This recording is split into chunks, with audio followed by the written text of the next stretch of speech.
Hello and welcome. My name is Jason Baker. In this video, I'm going to show you how to set up a new Sinden light gun on your arcade system. Now the first thing you're going to want to do is turn off any marquees. In my case here, I have an active marquee. I can figure out how to get up there. You can see there's my mouse cursor. And it's going to interfere with the light gun configuration. So what I'm going to do is just simply go to my desktop, go to the display settings. You'll see here, there's my second monitor. Now normally the Sinden light gun was designed more for computer systems, so you don't usually run into a lot of these issues. But if you have an arcade cabinet, it's going to be a little bit more difficult to set up. So I don't want to sleep better, according to this. What I do want to do is I don't want to extend these displays, but I only want to show my primary display. In this case here, now I'm on my primary display. This will say no signal, but that should be adequate for setting up the light gun. Now, if you know how to download software, you go to the Sinden website and download the software. I've already done that, so let's go ahead and set this up from scratch. So if you've downloaded the software, you should have a zip file. In this case here, I'm running Windows 10, and this is version 1.05b. Go ahead and just simply uncompress all the files into a directory. So we'll just extract the files here. And it's going to create a folder with everything you need. Inside this folder, there's going to be two versions. One is Linux, one is Windows. Again, I'm running Windows 10, which is going to make this setup a little easier because it should already see the light gun. I don't need to install additional drivers. Inside this folder, though, you will see some Windows drivers in case you're running Windows 7. In my case, I won't need to do that, so we'll just simply go to the Sinden light gun folder. Inside that folder, there's an executable called lightgun.exe. Double-click to start the Sinden software. Now, if you like, just go ahead and we want to start the software to start configuring it. Click Start. And you may see this really ugly error. Why? This is because for those of you that have cabinets like me, you may not have your camera enabled. You see, this device here actually has a small camera at the end of it, and by default, if you have an arcade cabinet, why would you have a camera? So until they fix this error, this is what you're going to get. So how do you get around this? Well, simply click Quit, and then break out your keyboard and hit the Windows key and the X at the same time. That's going to bring up a menu here, and on the left-hand side, I'm going to click Search, and I'm going to type in the word camera. And what I'm looking for is the camera privacy settings. Let's open up the camera privacy settings. Notice here, allow apps to access your camera. Click On, and that should avoid that ugly, nasty error. Close this out, and we're going to go back to the Sinden light gun software. So let's go back to lightgun.exe and see if we can click Start. And now it looks like we can, which is great. So that's one of the first errors I encountered, was the fact the software couldn't even start up due to privacy reasons. But before we get started, let's go ahead and stop the software. I'm going to kind of shortcut you through all the different menu items because unfortunately it can be very intimidating with all the choices. So first of all, let's go to the first tab where it says Select Light Gun.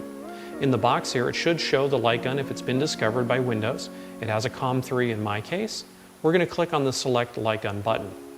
Next, I'm going to click on the Get Light Gun Info, and this will give me information along with the firmware version to make sure I have the latest software. Notice that the software I've downloaded says the latest firmware is 1.5, so that means my gun is up to date. If it wasn't for whatever reason, I could click on Update Software and I could update the software for the gun. We'll go ahead and click the Save button just in case we need to. It's probably not necessary though. The next section we have to go to is the configuration. Now we can't configure the gun now unless we start the software. So go back to the home screen, make sure that you've agreed to the licensing terms, click on the Start button. Once you've started the software, the first tab you want to go to is going to be the Border tab. Because in order for the Sinden gun to see where the mouse cursor is, it needs to develop a border around the current screen. Now there's a lot to take in here, but let's just go ahead and click on the Show Hide Border with no changes. By default, you can see here it's made a border that's outlining my entire screen, and it's picked a color for me, and the color is going to be white. Now that's good enough just to get started, so we can ignore everything else for the time being. The next step is, let's go to the Configuration tab.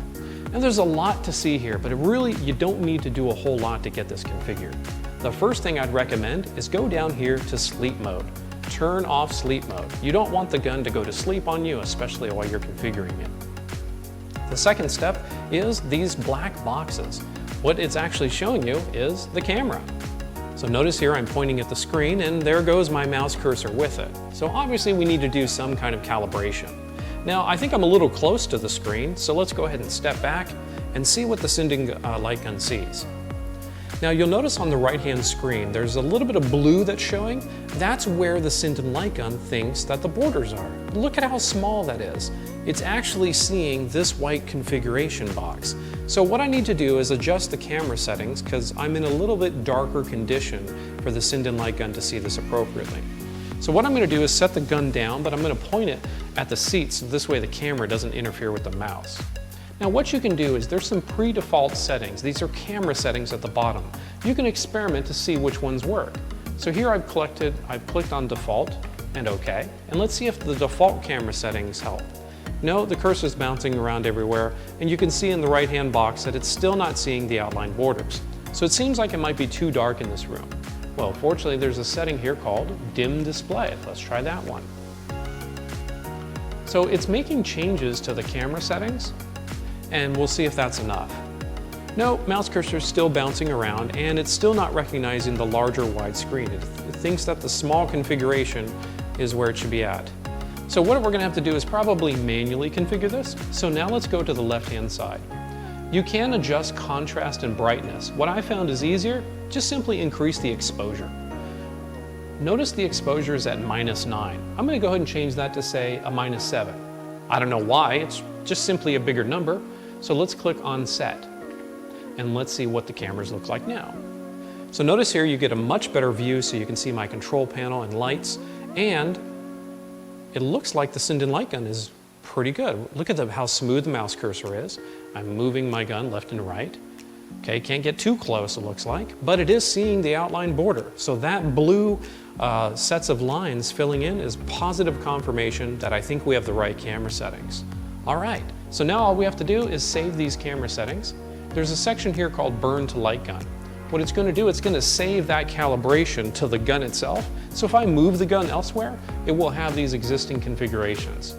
Now I have windows in this room, so during the day, this may actually be quite different. Now I'm not sure why there's two different Burn to Light Gun settings, but hey, you know, perhaps what we should do is just simply save both of them. Now there's one final thing to look at, and that's how jerky is the mouse cursor. Well, let's go ahead and click on this. Is the mouse cursor steady? It seems to be a little wobbly, and my hands are not shaking that much, I can assure you. So there's one final feature that I find interesting, and that's the anti-jitter. That will essentially smooth out a little bit of the movement, so that way it's not going to be as jerky. And maybe 1% could be a little bit better, but I'm okay with this. One final thing is, you'll notice the frames per second. This is how quickly it's able to process, or what the processing time. If you turn off the raw video, you'll see that this number can drop pretty dramatically. Okay.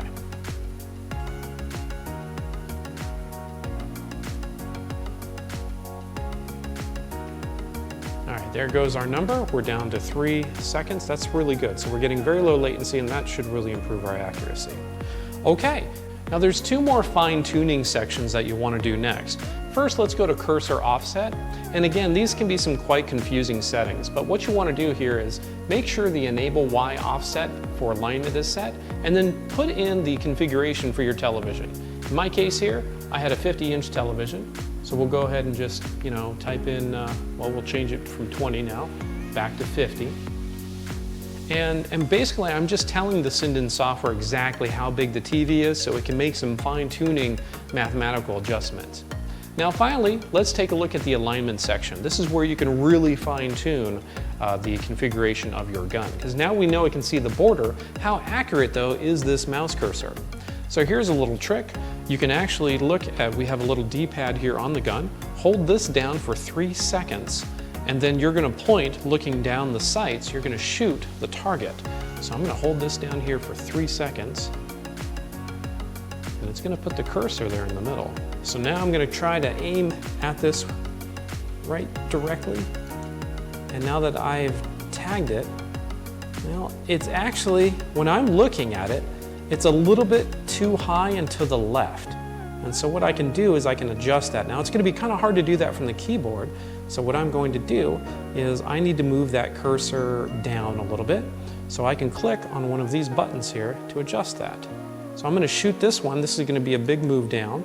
And I'm going to look down the sights. Ah, that moved a lot closer. Let's do another.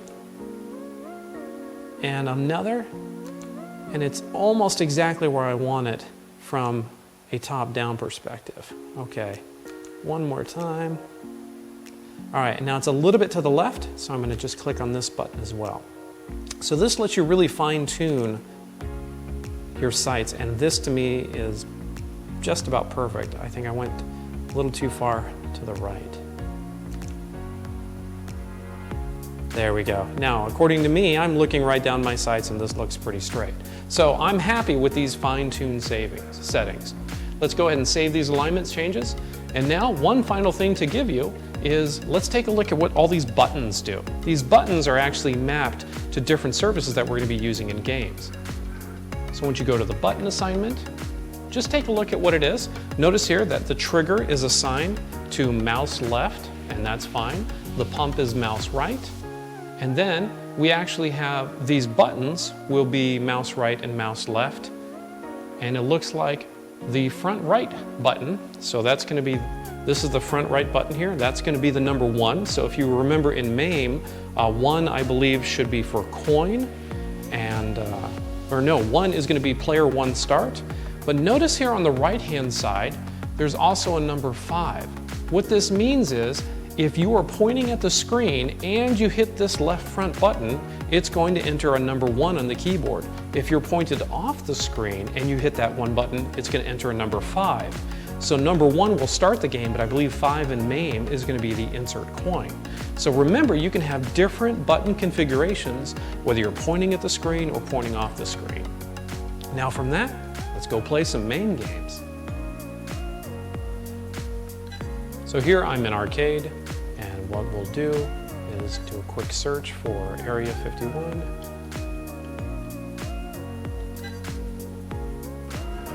There we go. Now I've already pre-configured this. I can show you how to configure this in another video, but let's see how well this works. Now when this loads up, all I'm going to have to do is now turn on my border. So let's wait for the game. Now make sure I have my marquee turned off.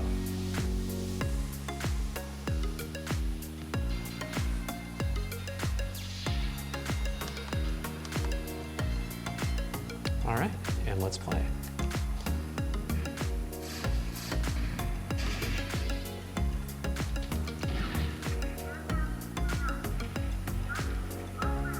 Pew, pew, pew.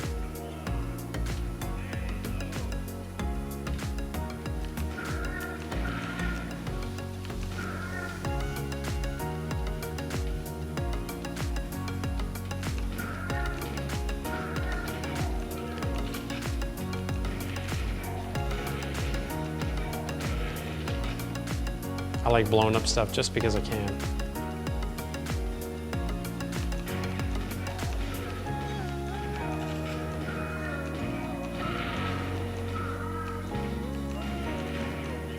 Can I shoot? Oh, I can.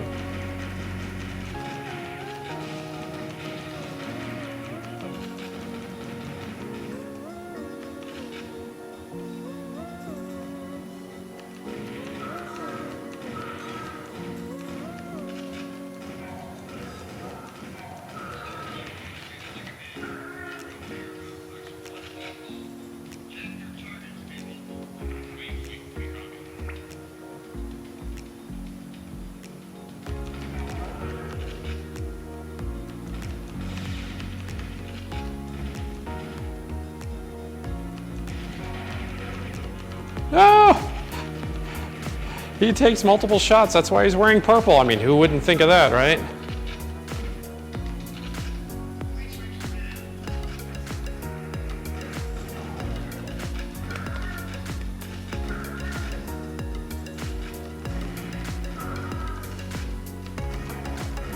Blow everything up!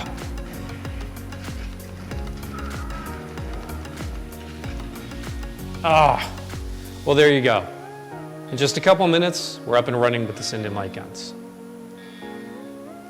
See you next time.